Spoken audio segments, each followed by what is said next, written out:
Every month జరిగే family మీట్స్లో మాకైతే lucky draw అయితే తీస్తూ ఉంటారు. లక్కీ డ్రాలో పేరు ఎవరికైతే వస్తుందో వాళ్ళకి గిఫ్ట్ అయితే ఇస్తారు. కానీ నాకైతే లక్కీ డ్రాలో ఎప్పుడు పేరు రాలేదు. బట్ మేడం అయితే నాకు గిఫ్ట్ ఇచ్చారు. ఎందుకంటే నేను మీటింగ్ జరిగేటప్పుడు ఫొటోస్ అయితే తీసుకుంటూ ఉంటానన్నమాట. అందుకు నా మీద దయ తలిచి ఇచ్చిందేమో. గిఫ్ట్ విషయం పక్కకు పెడితే ఇంకా వింటర్ సీజన్ అయితే అయిపోయింది కదా, ఇంకా సమ్మర్ స్టార్ట్ అయింది. ఇప్పుడు వింటర్ కలెక్షన్ మొత్తం అన్ని బట్టలు మొత్తం పక్కకు పెట్టేసి సమ్మర్ వన్నీ బయటికి తీయాలన్నమాట. పిల్లల హాలిడేస్ అయిపోయేలోపే ఈ కార్యక్రమం పూర్తి చేసుకున్నానంటే కొంచెం ఫ్రీగా ఉండొచ్చు. అల్మారీలు కూడా మొత్తం నిండిపోయాయి. ఇవి సమ్మర్వి వింటర్వి అన్నీ కలిసిపోయి, పైగా సమ్మర్ యూనిఫామ్ కూడా చేంజ్ ఉంటుంది. వింటర్ క్లాత్స్ అన్నీ బయటికి తీసేలోపు సమ్మర్వి లోపల పెడతాను కదా, అప్పుడు అన్నీ ఎక్కడంటే అక్కడ పెట్టేశాను.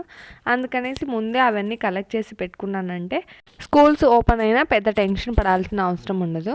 సీజన్స్ మారిన ప్రతిసారి ఇలాంటివన్నీ చేస్తూ ఉండాల్సింది వస్తుంది. ఓకే, వీడియో నచ్చితే లైక్, షేర్, సబ్స్క్రైబ్. బాయ్.